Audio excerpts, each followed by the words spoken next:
Together, we are going to stop that monster. No matter how old you are, we're pretty sure you enjoyed the Super Mario Bros. Movie. Of course, those who have ever had the experience with Nintendo would be into this movie more since the video game is iconic. And yeah, these people would catch more interesting details and Easter eggs because the Super Mario Bros. Movie contained a plethora of winks and nods. And no wonder the Super Mario Bros. Movie tips its hat at Nintendo legacy at large. So let's start our big revelation. But before we start, don't forget to hit that subscribe button. Chassel Canard, you should definitely remember this name for a reason, but only if you played this iconic game. Yeah, we're talking about one of the most iconic games on the NES. Chassel Canard translates to Duck Hunt in English, and in the movie, Mario and Luigi walk down the streets of Brooklyn and we can notice a French restaurant with that name. The resto features a large sign with the ducks from the game around the logo. We bet you remember it. Also, we want to know, what is your favorite video game from the 90s? Duck Hunt definitely has a place in your heart, doesn't it? Let us know in the comment section down below.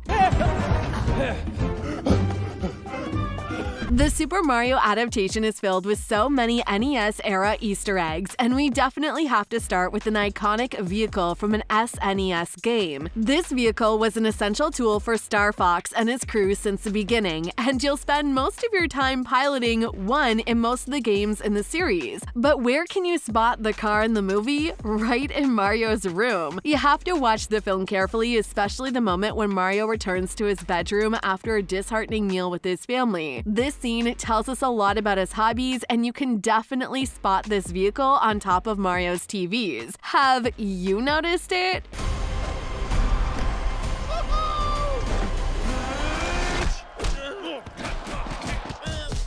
If you watched our video about the voice actors behind the Super Mario Bros. Movie, you know that Jack Black is the one who plays Bowser. The actor is known for his singing talent, and of course, Bowser has a musical number or two in the film. During one of his performances, the bad guy plays a ballad called Peaches on a piano, and the piano is exactly what you should pay attention to. If you take a closer look, you'll notice the branding on the instrument, and you will immediately recognize it. Of course, this Easter egg is super easy to miss, so in case you haven't noticed, the name engraved is Ludwig von Koopa, one of the Koopalings. While it would be great to see Roy, Wendy, Lemmy, and the rest of the gang in the movie, it's still a clever reference to Ludwig Koopa and the real-life person that inspired his name and appearance.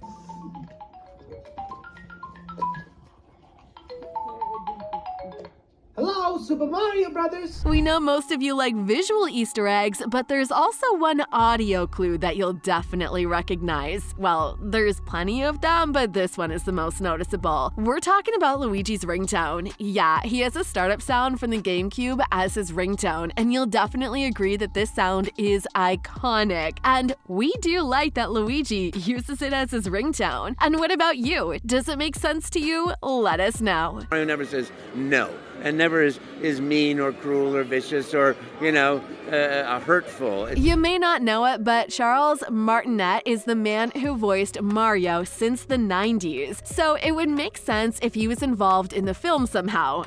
Right? While his role remains mysterious, his implementation into the movie was cleverly done and rewarding. First off, he voices Mario and Luigi's dad, but we also hear him in the Punch-Out Pizzeria scene. There was an ad playing over there, and after it played for the Super Mario Bros., their plumbing service, and he compliments the duo's accents and shouts "Woohoo!" before they leave.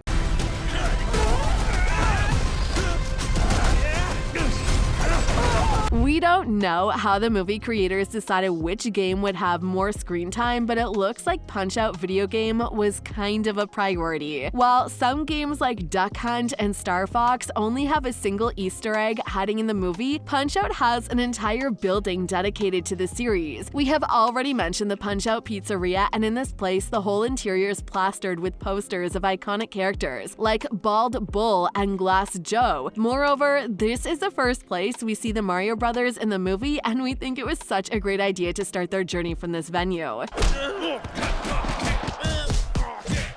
my God, okay? It was a really nice move to make Princess Peach a kind of warrior queen who can stand up for herself. She's not a victim, and she even travels with Mario to the Kong Kingdom in order to ask for help for the upcoming battle against Bowser and his army. However, it comes at a price because Mario had to fight against Donkey Kong inside a giant Coliseum. Interestingly, we can spot a few familiar faces among thousands of spectators. You can see where Diddy Kong, Trixie Kong, and often forgotten Chunky Kong. They all sit together in the bleachers.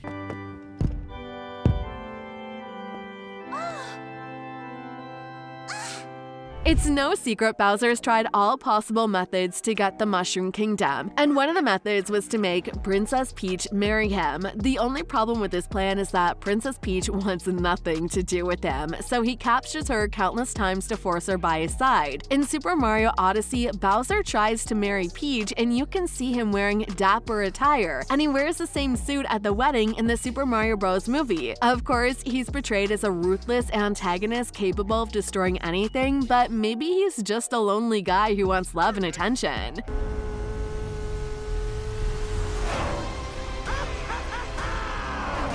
Many people admitted that the scene of an action-packed battle between good and evil on the iconic Rainbow Road was their favorite scene in the movie. There you'll see numerous classic Mario Kart mechanics such as drifting, banana peels, and blue shells. But there's also one moment that is easy to miss, and it happens before Mario hits the road. The scene pulls us directly from recent Mario Kart games. Mario, Peach, and Toad are into making their own vehicles, and the way they customize them looks absolutely the same as the one from Mario Kart 8 Deluxe. And we're coming back to Mario's room, which is filled with many Easter eggs. He has there a box art for the NES games like golf and tennis, an NES console plugged into his TV, and you can spot there one of the most notoriously challenging games on the console instead. Kid Icarus. Have you ever played this one? If not, we should admit that this video game kind of reflects the difficulties Mario faces. The words "I'm finished" appear on the screen when Mario dies in the game, and you can tell it's how he feels just by looking at him. Foreman Spike originated from the 1985 NES title Wrecking Crew, which featured Mario and Luigi. In the movie, we can see this guy bullying the brothers for their commercial and quitting their job under his construction crew. Not a super big Easter egg, but it still was interesting to spot the guy.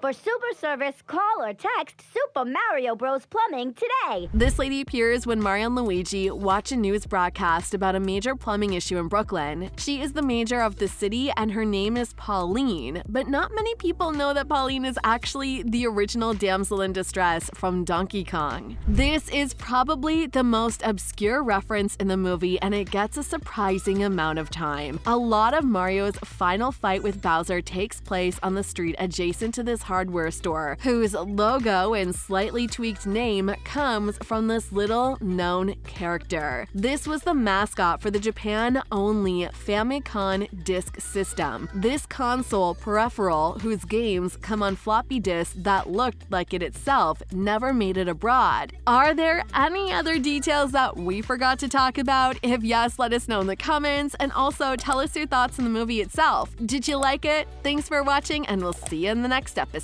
Bye! Here we are.